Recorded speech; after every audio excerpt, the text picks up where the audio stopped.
Okay, so the sea can has been moved, and the tires and the old frame have been put up.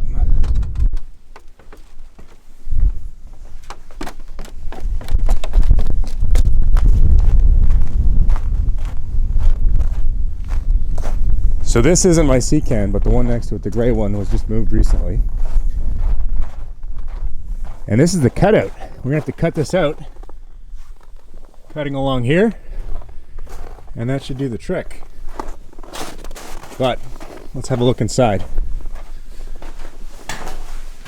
So this will need to be organized. I tried the plasma cutter, but it tripped the 15 amp breaker, so that is not going to work. We need a generator, the 20 amp plug in it, and enough wattage to run the plasma cutter, so we continue cutting the door. Now what I'm going to need to do, I need to use these magnets, which I'm going to have to clean off with the air compressor. We're going to have to set these up.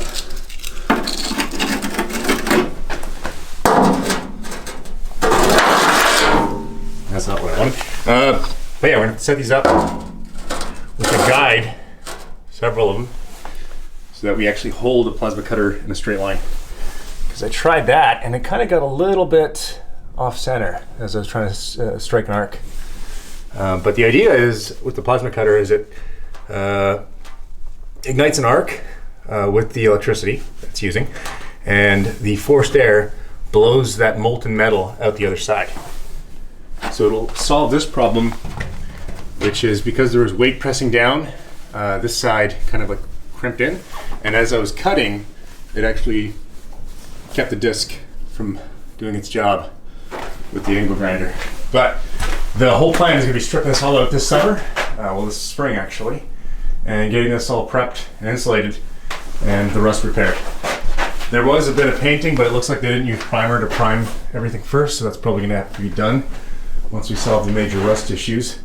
There's some cool products that you can pick up for like Rust Restorer, but we'll see what we end up doing, at least with this.